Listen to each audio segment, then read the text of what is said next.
팀 메타크래프트 풀스택 발표 시작하도록 하겠습니다.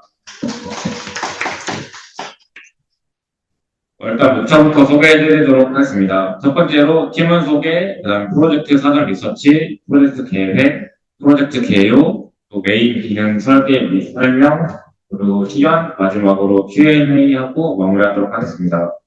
일단 팀원 소개입니다. 이건 진짜로 저희 팀원 소개고요. 일단은 팀장 김여성은 스킬셋이 이제 여기 파이썬이랑 SQL, 자바 등을 쓸 수 있고, 프론트는 HTML, CSS, 자바스크립트 사용할 수 있습니다.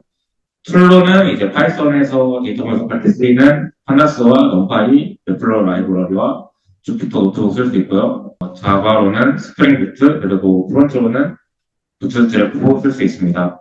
팀원 김효원입니다. 제가 사용 가능한 스킬셋은 C#, 자바스크립트, 자바, JSP와 HTML, CSS, 파이썬까지 가능합니다. 제가 사용 가능한 툴로는 유니티, 스프링 부트, 부트스트랩4도 사용할 수 있습니다. 그럼 프로젝트에 대해 설명해 드리도록 하겠습니다. 일단은 프로젝트를 진행하게 된 계기부터 말씀을 드리면, 게임 개발을 하다 보면 퀄리티 있는 에셋을 하나 구하는 것도 가격적으로 부담이 되고 만들기에도 쉽지 않습니다. 때문에 많은 시간과 노력이 드는데요. 하지만 저희는 이런 문제에서 누구나 쉽게 3D 에셋을 만들고 웹에다가 배포하고 공유할 수 있으면 어떨까라는 생각을 시작을 해서 직접 블로그 설치하고 그 결과물을 바로 웹에 공유할 수 있는 웹사이트 플랫폼을 시작하고자 했습니다. 그냥 10년간 유니티 에셋 다운로드 누적 횟수가 많이 증가를 하고 있는 추세고요. 때문에 유니티 에셋은 좀 더 많은 필요를 하고 있습니다. 사이트를 바탕으로 한 분석인데요. 일단 강점으로는 간편하게 에셋 등록 및 거래를 할 수 있고 복잡한 등록 절차 없이 복셀 에셋을 업로드하고 거래가 가능합니다. 또 웹 기반이기 때문에 접근성이 쉽고 별도의 설치 없이 바로 진행을 할 수 있습니다. 사용자 중심 인터페이스로 실시간 미리 보기 및 카테고리별 탐색 기능을 지원을 하고 있습니다.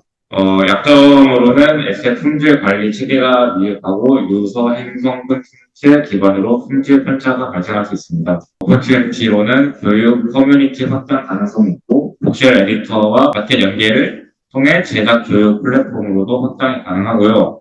트위트로는 글로벌 경쟁 플랫폼의 등장으로 오페시와 패치팩 등과 간섭 경쟁이 있을 수 있습니다. 그리고 저작권 침해 및 복제 문제로 사용자 간 무단 도용이 생길 수 있다는 점이 있습니다. 페르소나를 설명드리도록 하겠습니다. 일단은 김유닛이고요. 성별은 남성, 나이는 18세로 고등학생 2학년입니다. 취미는 코딩으로 최근에 게임 개발에 관심이 생겨서 유니티로 게임을 만들면서 디자인적 요소들이 중요하다는 것을 깨달았습니다. 학생이던 유닛이는 비싼 에셋을 구매하기가 어려워 긍정적 한계가 있었고 또 저렴한 에셋을 구매하거나 본인이 직접 만드는 환경을 찾고 있습니다. 그래서 유닛이가 내가 내 손으로 간편하게 직접 에셋을 만들어 사용하면 훨씬 경제적이고 자유롭지 않을까라는 생각을 하고 있는 모습이고요. 다음 페르소나는 김현 팀원이 발표하도록 하겠습니다. 이 페르소나는 박소연 씨고요. 나이는 22대, 지금 현재 대학생의 시각 디자인과 3학년입니다. 취미는 일러스트와 인디게임 플레이, SNS의 창작물을 공유하는 것이고요. 평소 감각적인 비주얼에 관심이 많고 디자인 감각을 살리는 게임 리소스를 제작하는 데 흥미가 있습니다. 지금 현재 친구와 간단한 2D 게임을 유니티로 제작 중이며 아트레스를 직접 제작하고 싶어 합니다. 상업용 툴은 가격이 부담되어서 무료와 저렴한 툴을 선호하고요. 포트폴리오용으로 자신이 만든 에셋을 자유롭게 배포하고 싶은 욕구가 있습니다. 디자인은 가능하지만 기술적인 툴의 사용에 자신감이 부족합니다. 그래서 에셋을 빠르고 쉽게 만들 수 있는 동시에 배포까지 가능한 웹사이트를 찾고 있습니다.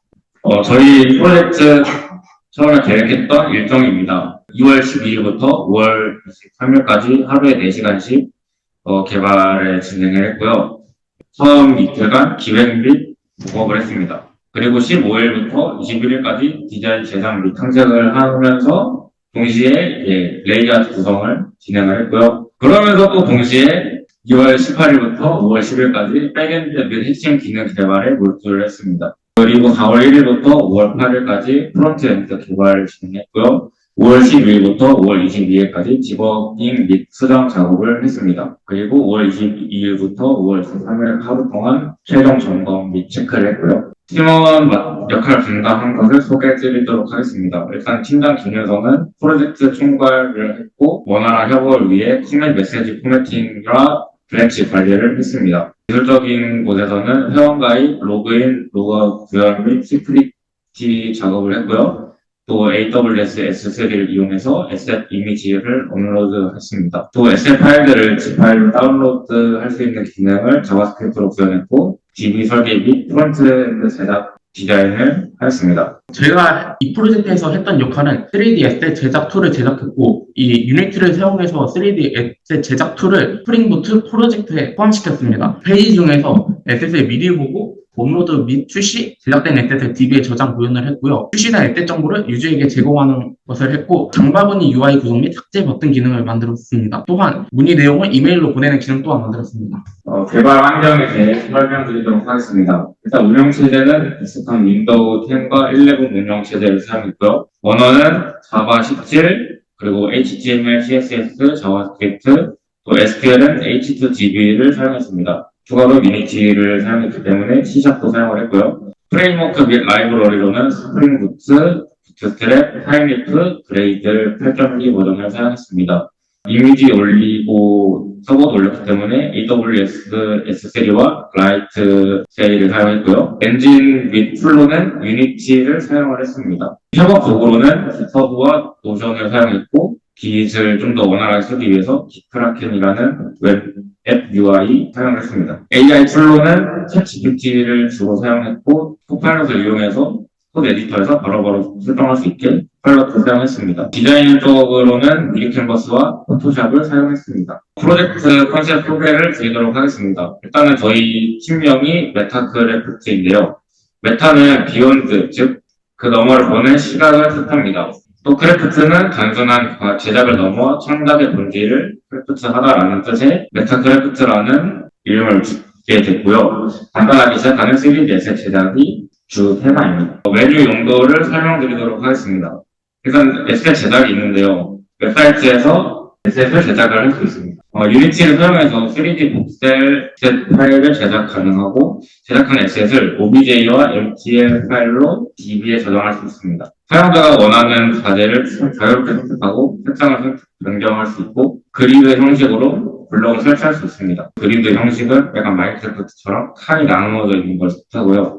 에셋 배포입니다. 이제 제작한 에셋을 배포를 해야겠죠. 에셋을 배포할 때는 제목, 소개글, 설명, 가격, 그리고 카테고리를 설정을 해야 되고요. 제작자는 자동으로 삽입됩니다. 그리고 배포한 에셋을 다운로드 받으려면 사용자가 원하는 업로드된 에셋을 OBJ와 MTL 그리고 이미지 파일로 다운로드가 가능하고 다운받은 에셋은 블렌더와 유니티에서 사용할 수 있습니다. 그리고 에셋 리스트인데요. 이제 원하는 에셋을 부르려면 에셋을 찾아야겠죠. 에셋을 모아놓은 겁니다. 사용자들이 업로드한 에셋을 볼 수 있는 거고요. 원하는 카테고리별로 에셋을 볼 수 있습니다. 에셋도 환경 에셋, 판타지 에셋 등등처럼 카테고리에 나눠져 있습니다. 에셋 상세 보기는 에셋 제작자가 에셋을 배포할 때 제목, 소개글 등등등 적었던 것들을 좀 더 자세하게 볼 수 있는 그런 공간이고요. 리뷰도 작성을 할 수 있습니다. 서브 메뉴로는 장바구니가 있는데 사용자가 원하는 에셋을 장바구니에 담아서 일괄 조작이 가능합니다. 또 로그인을 하면은 로그인 기능은 회원가입을 하고 프로필에 본인의 개인 정보를 공개하거나 이렇게 공유할 수 있습니다. 상태 관리는 본인이 만든 에셋을 볼 수 있는 워크스페이스가 이제 개별화되어 있고요. 문의로는 회원 가입할 때 입력한 이메일이 자동으로 삽입되면서 관리자에게 제목과 글만 적으면 간단하게 문의 메일을 보낼 수 있는 기능입니다. DB 설계 소개해드리도록 하겠습니다. 우선은 회원 DB 설계입니다. 사용자는 여러 에셋을 구매하거나 여러 에셋의 좋아요를 누를 수 있으므로 이러한 구조는 다대가 조인 테이블로 구현되어 있습니다. 에셋 DB 설계입니다. 에셋들은 MTL, OBJ, BD라는 파일 속성을 가집니다. 일단 MTL 파일은 3D 모델링 파일의 형식이고요. MTL 파일은 OBJ 파일 내부에 쓰이는 메터리얼이라는 게 있는데 그걸 정의하는 파일입니다. 그리고 또 BD는 만든 에셋을 유니티에서 불러오기 위한 커스텀 확장자입니다. MTL 파일 내부에서 그 메터리얼을 정의하려면 이미지가 필요합니다. 에셋은 OBJ, MTL, BD를 가집니다. OBJ 파일은 3D 모델링 파일이고 MTL은 OBJ 파일 내에서 쓰이는 매터리얼을 정의하는 파일입니다. 매터리얼을 정의할 때는 이미지가 필요하기 때문에 이미지와의 관계를 다대다로 정의해서 asset 이미지라는 테이블을 만들었습니다. 또한 썸네일은 asset과 1대1 관계이기 때문에 asset은 직접 썸네일 이미지의 아이디를 가져왔습니다. 그 다음은 프로덕트 DB 설계입니다. asset은 제목과 설명, 카테고리 가격들을 설정하고 배포하게 되면 프로덕트라는 엔티티를 만들어서 DB에 올리게 되는데요. 이렇게 DB에 올라간 프로덕트는 다른 사람들과 공유하거나 가격을 측정해서 팔 수 있게 됩니다. 프로덕트와 사이트 유저는 다대다 관계이기 때문에 프로덕트 바이 유저라는 테이블을 새로 만들었습니다. 또한 장바구니 기능을 만들기 위해 장바구니 테이블을 만들었는데요. 장바구니는 유저마다 하나만 있어야 하기 때문에 기본 키이자 외래키로 유저의 아이디를 가지고 여러 장바구니가 여러 에셋을 가질 수 있기 때문에 다대다 테이블 카트 에셋이라는 테이블을 만들었습니다. 다음은 리뷰 DB 설계입니다. 프로덕트와 리뷰는 1대다 관계를 가지기 때문에 리뷰가 프로덕트의 기본 키를 외래키로서 가지기 위해 설계를 했습니다. 또한 사이트 유저와 1대 다의 관계를 가지기 때문에 리뷰가 사이트 유저의 기본 키를 가집니다. 테이블은 위부터 사이트 유저, 프로덕트 라이크 유저스, 그리고 프로덕트 바이 유저스입니다. 그리고 여기는 에셋과 에셋 이미지, 그리고 이미지 테이블. 그 다음은 카트, 프로덕트 라이크 유저스, 프로덕트 바이 유저스입니다. 여기는 프로덕트 테이블입니다. 그 다음 리뷰입니다. 그리고 이제 사용 흐름이 어떻게 되는지 설명을 드리도록 하겠습니다. 일단은 비로그인 회원의 경우에 사실 이게 거의 없는데요. 회원가입을 먼저 하게 된다면 닉네임과 이메일 그리고 비밀번호 확인을 해서 이제 로그인을 하게 되고요. 회원가입을 해서 로그인을 하게 되고요. 만약에 회원가입을 안 하고 다른 데로 먼저 주신다고 하면은 메인에 가게 되면 에셋 제작하기와 에셋 한눈에 보기가 있습니다. 에셋 한눈에 보기는 볼 수만 있지 이제 뭐 특별하게 더 장바구니 담거나 할 수는 없고요. 에셋 제작하기는 이제 회원만 가능하기 때문에 로그인 창으로 넘어가게 됩니다. 또 에셋 배포 및 다운로드도 회원들만 할 수 있기 때문에 로그인으로 넘어가게 되고요. 아까 말씀드렸던 에셋 보기는 이제 댓글 작성하기도 누군가가 댓글을 남는지를 알아야 되기 때문에 로그인이 필요한 서비스입니다. 문의 또한 이제 스팸 메일을 보낼 수도 있기 때문에 로그인을 꼭 해야 되고요. 로그인을 만약에 하게 되면은 이제 회원 정보는 이제 장바구니를 확인할 수 있고 에셋을 일괄적으로 조작할 수 있습니다. 그리고 워크스페이스인데요. 이 워크스페이스는 사용자가 만든 에셋들을 아직 배포하기 전이거나 뭐 조금 수정 단계 임시 저장해놓는 말 그대로 워크스페이스입니다. 그래서 제작 중인 에셋을 확인 및 수정이 가능하고요. 워크스페이스에서 여러 에셋 제작도 이어갈 수 있습니다. 또 프로필과 를 확인할 수 있고 로그아웃도 할 수 있습니다. 메인 기능으로는 일단은 에셋 제작하기가 또 있고요. 에셋을 이제 배포를 할 수 있습니다. 로그인을 하면. 그리고 다운로드도 마찬가지로 가능하고요. 에셋을 다른 사람들이 만든 에셋을 볼 때 댓글을 작성할 수 있습니다. 문의도 관리자에게 문의 메일을 전송할 수 있고요. 클래스 다이어그램입니다. 클래스 다이어그램은 뭐 이런 식으로 에셋, 클래스, 프로덕트, 카트, 이미지, 문의, 리뷰 이건 댓글이요. 사이트 유저가 있습니다. 자, 이제 메인 기능을 소개를 해드리도록 하겠습니다. 일단은 아까 말씀드렸다시피 로그인을 해야 대다수의 서비스를 이용할 수 있기 때문에 로그인부터 해볼 건데요. 프레임 시큐리티 의존성을 주입을 해줍니다. CSRF는 사이트 간 위조 공격의 약자로 스프링부트에서는 기본적으로 해당 공격에 대한 방어를 제공을 하고 있습니다. 그리고 이거는 이제 회원가입을 할 때 DB에 저장할 때 비번을 인코딩해서 저장을 해놔야 ASP.처럼 안 털리기 때문에 비번 인코딩을 하고요. 그리고 이거는 이제 회원가입을 하는 로직 컨트롤러와 서비스입니다. 일단 여기서 비밀번호 확인을 1차적으로 하고요. 첫 번째, 그러니까 비밀번호 다시 입력한 거를 여기서 보면은 비밀번호 입력하는 칸이 2개죠. 그래서 그걸 확인을 하는 거고요. 또 여기서 중복 확인을 합니다. 일단은 에셋 서비스에서 크리에이트 함수를 호출을 하면은 여기 크리에이트에서 중복 검사랑 이것저것 해서 다시 리턴을 합니다. 그렇게 해서 회원가입을 하는 거고요. 회원가입 창은 이렇게 생겼고 밸리데이션 적용을 해서 패스워드는 필수이고 뭐 이것저것 밸리데이션이 있습니다. MVC 흐름을 소개해드리도록 하겠습니다. 일단은 유저는 회원가입 버튼을 누르고 데매핑으로 보내면 회원가입 페이지로 다시 와줍니다.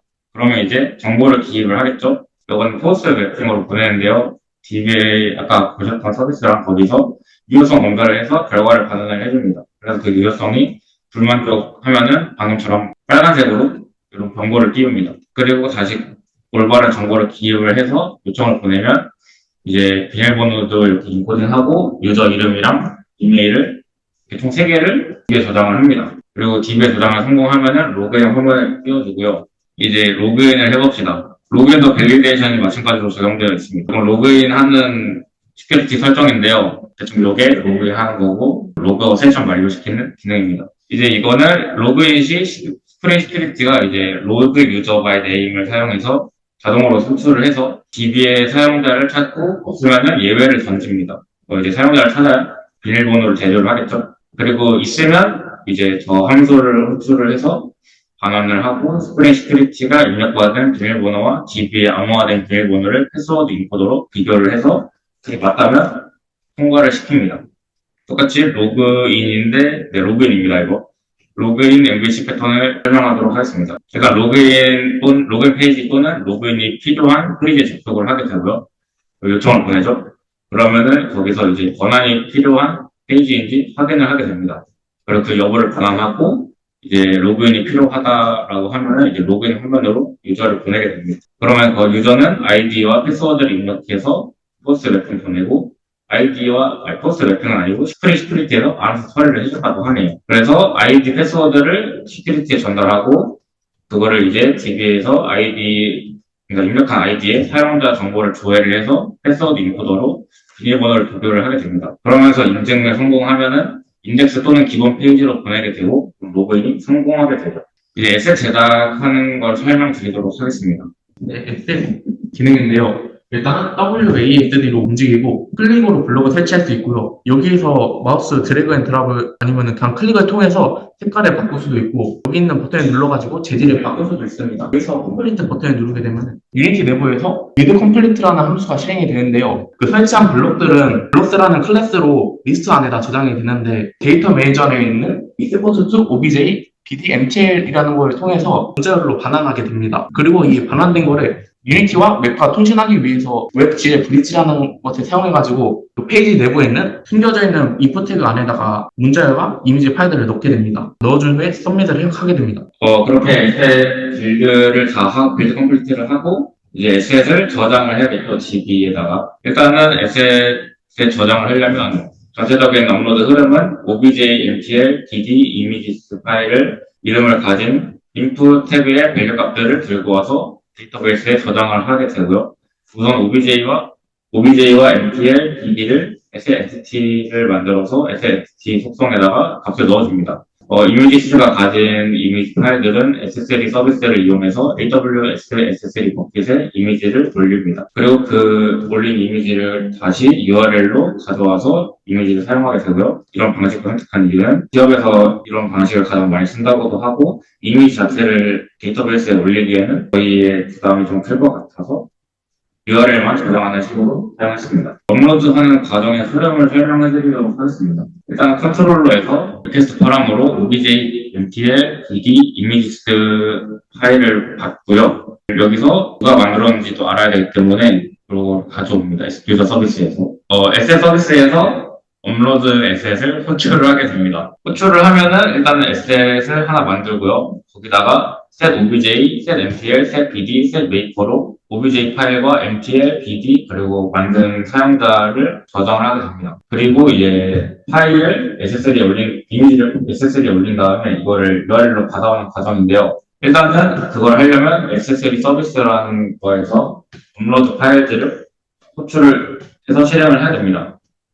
근데 그 전에 이제 S3를 쓰려면 의존성을 추가를 해야 되는데요. AWSDK or Java V2 S3 클라이언트 라이브러리입니다. 이 의존성. 이제 이거는 자바 코드에서 직접 아마존 S3 버킷에 파일을 업로드, 다운로드, 삭제, 및 목록 조회 등을 하게 해주고요. S3 관련 API를 사용할 수 있게 해줍니다. 그리고 이제 S3를 사용을 하려면 버킷이라는 게 있는데 그 버킷의 이름과 이게 공개되면 큰일 나서 키라는 것을 씁니다. 그거는 민감한 정보이기 때문에 GitHub에 올라가면 제 개인정보와 카드에 돈이 쫙쫙 빠집니다. 그래서 이렇게 파일을 분리시켜서 이그노를 추가를 해놓고요. 요거는 이제 의존성만 추가하면은 끝인 줄 알았는데 아니었습니다. 이제 직접 AWS S3에 접근을 들어가서 IAM 권한 설정을 해줘야 되는데요. 이제 IAM은 Identify and Access Management로 어떤 사용자가 어떤 권한을 가지고 접근을 할지를 설정을 해주는 게 IAM 권한 설정입니다. 저는 아마존 S3 풀 액세스를 적용을 했고요. 이 정책을 고려해서 S3 버킷에 자유롭게 업로드할 수 있도록 권한을 설정했습니다. 이 해당 정책은 AWS에서 제공하는 관리형 정책으로 S3의 모든 액션을 허용하겠다라는 뜻입니다. 자, 아직도 설정할 게 좀 남았는데요. 일단 AWS S3 config라는 파일을 또 새로 만들어서 스프링 부트에서 AWS S3와 의 연동을 위해 AWS 키와 미전 등을 설정하고 S3 클라이언트 객체를 기반으로 등록함으로써 서비스 전반에서 업로드 및 다운로드 기능을 구현할 수 있도록 이렇게 설정을 해줬습니다. AWS를 쓸 때 서버에서 데포를 한 서버에서 접근을 하면은 에러 같은 게 안 생기는데 로컬 호스트에서 작업을 하게 되면은 에러가 좀 나서 이렇게 폴스 컴픽을 또 따로 만들어서 더 API 땡땡으로 들어오는 요청에 대해 이러한 메소드를 허용을 해달라고 써놓은 거고요. 또 여기 아래 있는 폴스 컨피그레이션 소스를 빈으로 등록을 함으로써 이제 스프링 시큐리티 같은 다른 라이브러리에서도 연동 가능하게 해줬습니다. 특히 스프링 시큐리티를 사용할 때는 빈을 시큐리티 필터로 활용을 주로 합니다. 네. 그래서 이 폴스 컨피그는 그냥 로컬 개발 중에 연동 테스트를 원활하게 하기 위한 설정입니다. 딱히 배포하는 데 관련 없고요. 자, 이제 업로드를 해야겠죠. S 서비스입니다. 일단은 S 서비스에서 아까 거기죠. 업로드 파일 함수를 실행을 하면은 S3 서비스로 와주는데요. 일단 여기서 그 날짜를 포매팅을 해서 이미지를 쓰더라도 겹치어서 뭐 문제가 안 생기도록 앞에다가 이렇게 날짜를 붙여서 포매팅을 해줬고요. 또 날짜별로 폴더 경로를 분배하기 위해서 이렇게 슬래시도 넣어줬습니다. 그리고 이제 이 코드는 그래도 중복이 생길 수 있기 때문에 current time release라는 함수를 호출을 해서 앞에다가 시간대를 붙여서 중복이 아예 없도록 설정을 해줬고요. 이제 이 코드가 업로드 할 때 이제 프로젝트 오케스트를 생성을 하는 코드입니다. 여기서 필요한 거는 제가 어디에다 업로드 할지 하는 버킷 네임과 키 그리고 메타 데이터들이 있습니다. 메타 데이터는 이따가 보여드리도록 하고요. 그리고 이제 put 오브젝트 메서드를 이용해서 파일을 업로드합니다. 그리고 파일을 생성해서 이미지의 URL을 가져와야 되기 때문에 파일 URL로 이렇게 get URL을 사용을 해서 파일 URL이라는 리스트에다가 여기 만들었었죠. 담아두고요. 그 파일 URL들을 반환을 하게 됩니다. 반환을 한 파일 URL들을 포문에다 넣고 돌려서 이제 set 이미지 URL로 이제 이미지스 리스트에다가 넣어주게 되고요. 그거를 다시 이미지 엔티티에다가 세이브 해줌으로써 저장을 합니다. 자, 이렇게 데이터들이 날짜별로 잘 버킷에 들어와 있는 걸 볼 수 있죠. 메타 데이터도 잘 들어왔습니다. 또 맥스 에이지는 캐시 관련된 건데요. 86,400초 뒤에 없어지도록 해놨고 컨텐트 타입은 string로 설정해줬습니다. 흐름인데요. 업로드하는 흐름입니다. 일단 에셋을 다 만들고 컴플리트를 하게 되면은 이제 API 업로드로 컨트롤러에 요청을 보내게 되는데 여기서 이제 obj, mtl, dd, images, 유저 네임을 또 서비스에 전달을 해왔고 그거를 이제 SSD 업로드할 때 앞에다가 방금 images 경로에다가 저장을 하기 위해 images를 붙입니다. 그리고 S3에서 저장을 한 다음 URL을 반환해주게 되고요. 반환된 URL을 DB에 저장을 합니다. DB에 저장이 성공하면은 SS의 사이트 유저를 설정을 해주고 리다이렉트로 SL리스트 유저 워크스페이스로 보내주게 됩니다. 네, 앱셋을 저장했으니 배포도 해봐야겠죠? 이 페이지는 엑셀 업로드 페이지입니다.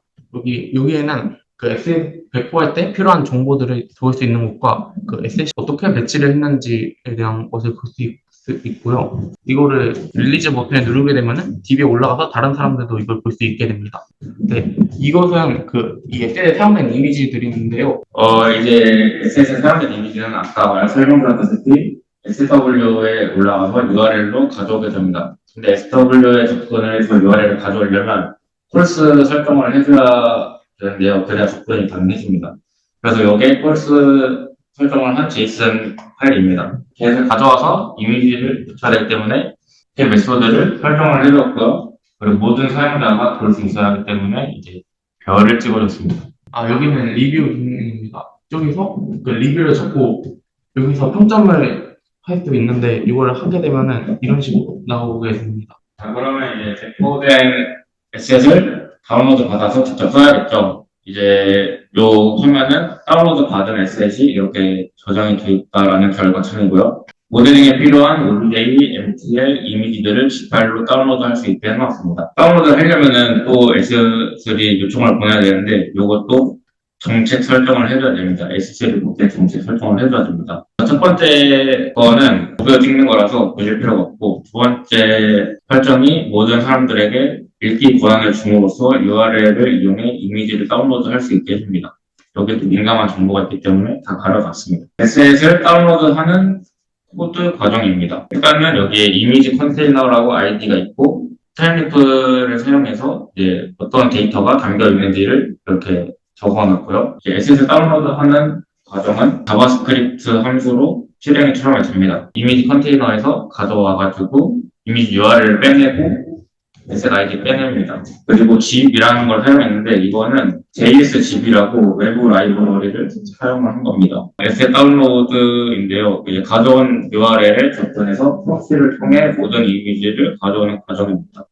그리고 이제 OBJ와 MTL 파일은 DB에 저장되어 있기 때문에 자바로 건너가야 되는데요. OBJ와 MTL을 가져오기 위해서 이렇게 요청을 날립니다. 그러면 getMapping으로 개물증 OBJ가 들어오게 되면은 SID가 같이 함께 리퀘스트 파람으로 들어와서 SID가 함께 매개별수로 들어오게 되고요. 요거를 요청을 받아서 이제 바이트 배열로 바꾼 뒤에 다시 반환을 해줍니다. MTL 파일도 마찬가지고요.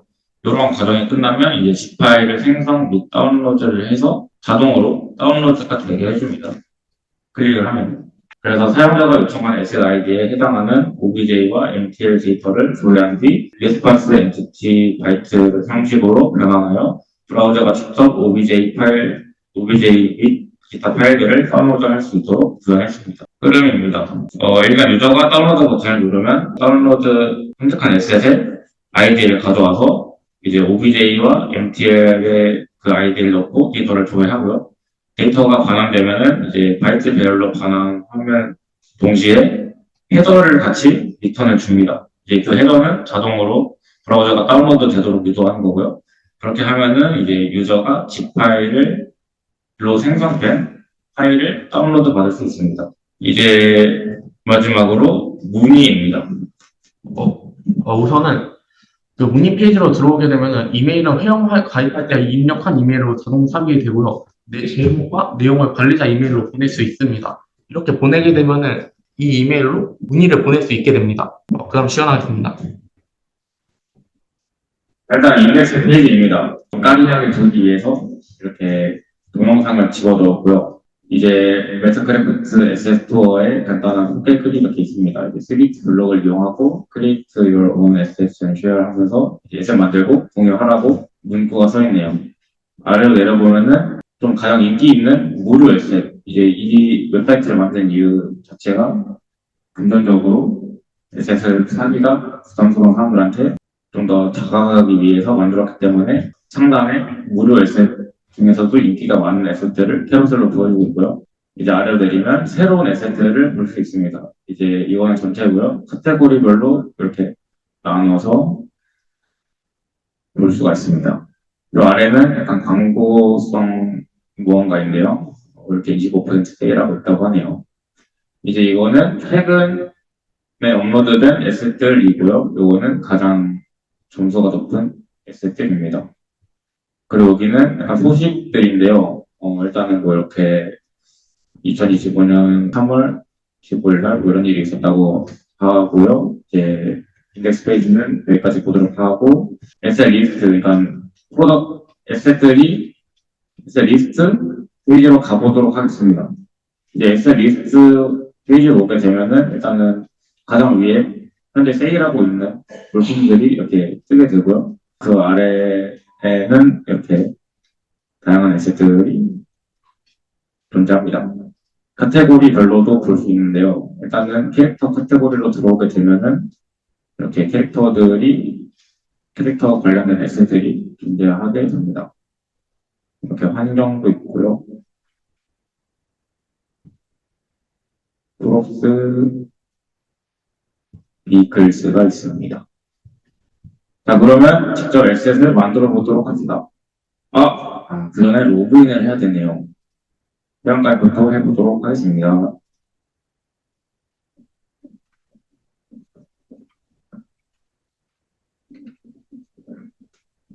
일단 이렇게 비밀번호를 재확인 안 하게 되면은 이렇게 유효성에 걸려서 비밀번호를 꼭 체크해야 된다고 뜨고요.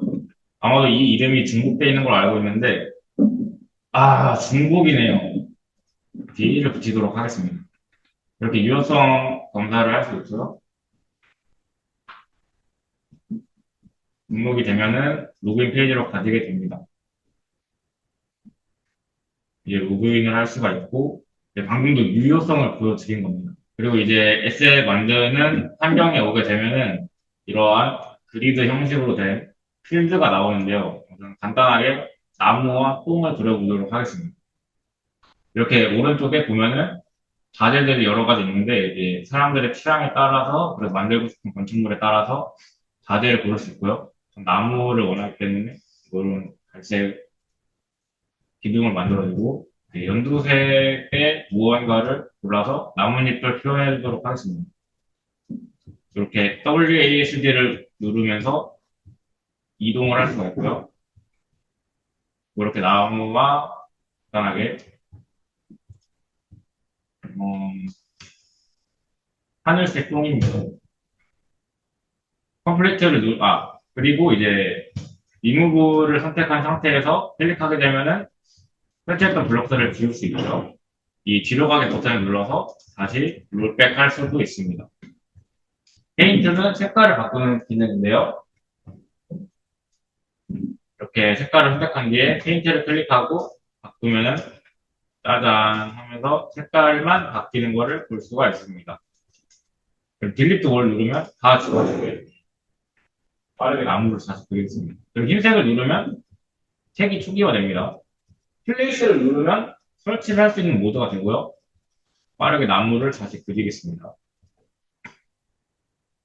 자, 이제 컴플리트를 하게 되면은 이제 사용자 워크스페이스로 들어와지게 되는데요. 여기는 에셋의 이름을 입력을 할 수 있고, 여기서는 이제 사진을 선택을 할 수가 있습니다.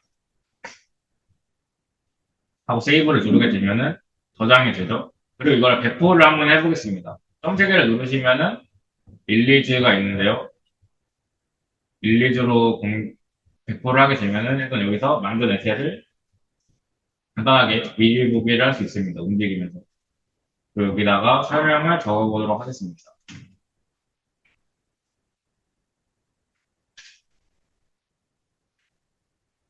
가격도 이렇게 정할 수가 있고요. 카테고리는 환경으로 설정을 하겠습니다.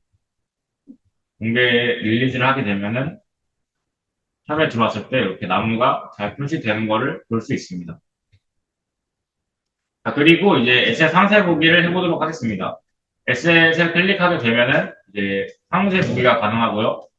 아까 적었던 이름과 가격 그리고 설명들이 이렇게 있는 것을 볼 수 있습니다. 리뷰도 달 수 있는데요. 리뷰와 이렇게 별점을 주게 되면은 여기 별점과 리뷰 컨텐츠가 1 늘어나는 걸 볼 수가 있죠. 날짜도 함께 표시됩니다. 그리고 이제 장바구니에 넣게 되면은 장바구니로 와지는데요. 네, 장바구니로 와지게 됩니다. 에셋을 다운로드 받아보도록 하겠습니다. 이제 다운로드 버튼을 누르게 되면 이제 여기 에셋이 다운로드가 됐고요. zip 파일로 요거를 열어보면은 안에 MTL, OBJ 그리고 사용된 이미지들이 함께 다운로드 된 걸 볼 수 있고 안에 내용을 확인해봐도 콘텐츠들이 잘 살아있는 것을 확인할 수 있습니다. 네, 그리고 이제 저희 같은 경우에는 상남자식 포징을 하기 때문에 관리자 페이지 따로 없이 문의 하나만 남기시면 바로 코드로 수정을 해드립니다. 아까 회원가입을 했을 때 등록했던 이메일이 자동으로 삽입이 되어 있고요. 여기다가 이제, 네, 이렇게 제목과 내용을 넣을 수가 있는데요. 제목을 이렇게 넣고, 컨텐츠에도 넣고, 메시지를 보내게 되면은 이메일이 와 있는 것을 확인할 수 있습니다. 이거. 그리고 보낸 사람 이메일을 불러서 이렇게 다시 응답을 보낼 수 있습니다.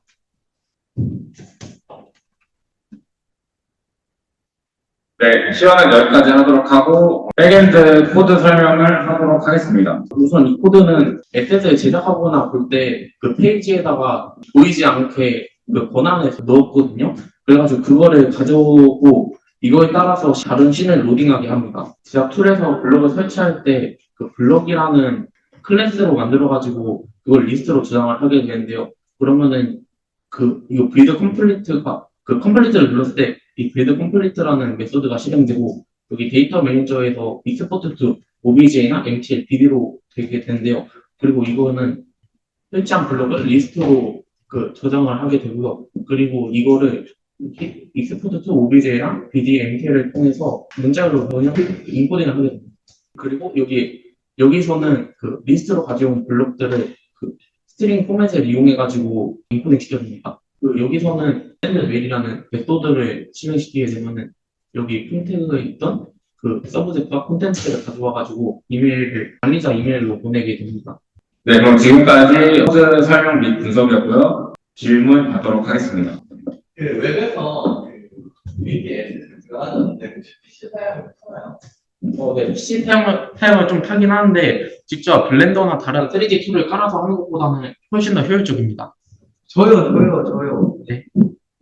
유니티에서 이제 막 저장했을 때 있잖아요. 아까 보니까 프리 에셋에서도 약간 사람 모양이 있는데 지금은 네모밖에 없는 걸로 알고 있거든요. 혹시 추후 업데이트 원 같은 것도 업데이트 것인지 좀 궁금합니다. 그럼 제가 답변드리도록 하겠습니다. 이제, 이거 보면은 곡선이죠. 근데 가까이서 보면은 다 픽셀이거든요. 픽셀은 네모였습니다. 그래서 엄청 크게 만들면은 동그랗게 보입니다. 그럼 그걸 압축시켜가지고 알겠습니다. 네.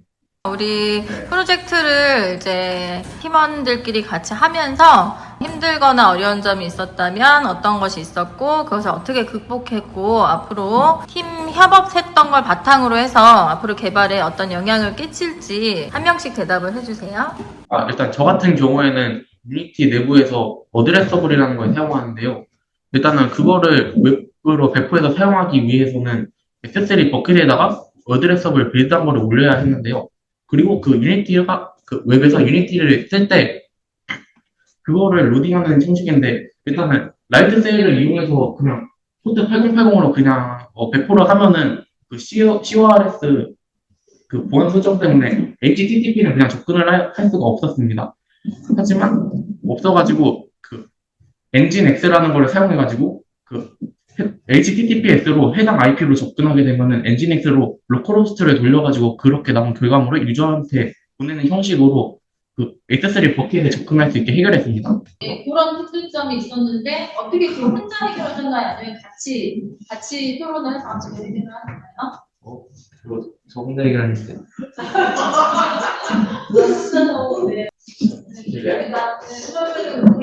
윤성이도 한마디 해주세요. 일단은 긴 기간 동안 협업을 했던 것만큼, 체계적인 그런 구조가 중요하다고 생각이 들어서, 커밋 메시지와 이제 GitHub의 브랜치 관리를 중점을 많이 뒀는데, 그 과정에서 이제 제가 커밋 메시지 포매팅을 처음에 정해서 그 규격에 따르다라고 했는데, 이제 팀원이 잘 지키지 못해서, 제가 이제 챗GPT를 이용해서 커밋 메시지를 검수를 한번 받고 여러 번 써보라고 조언을 해주면서 팀원의 커밋 메시지 실력과 브랜치 관리 기법 실력이 점점 늘으면서 문제 상황을 해결할 수 있었습니다. 그렇게 해서 커밋 메시지를 정해서 커밋 메시지와 브랜치 관리를 했던 게 이번 프로젝트가 처음이었어서 커밋 메시지랑 브랜치 관리 기법에 많은 흥미를 느꼈는데요. 그래서 이제 다른 GitHub의 다른 좀 거대 프로젝트를 들어가서 오픈소스 프로젝트에 들어가서 커뮤니티 남겨져 있는 메시지들을 이렇게 확인하면서 대다수의 사람들은 어떻게 커뮤니티 남기나 이런 것도 확인을 해보면서 다음 프로젝트에는 어떻게 이거를 적용해서 더 나은 체계적인 그런 협업을 할지 알 수 있는 기회였고요. 다음에도 그렇게 커뮤니티 메시지를 정해서 체계적으로 깔끔하고 리소스 좋은 깃허브를 만들어 보도록 하겠습니다. AWS 라이트 세일로 처음 웹을 배포했을 때는 그 S3 버킷에 접근할 수가 없었습니다. 그래가지고 이걸 해결하기 위해서 엔진X라는 것을 이용해서 해당 IP로 접근할 때 로컬호스트로 웹을 돌려서 그 결과물을 사용자에게 보여주는 형식으로 해결했습니다. 그러면 또 질문 있나요? 네, 그럼 이것으로 프로젝트 마치겠습니다.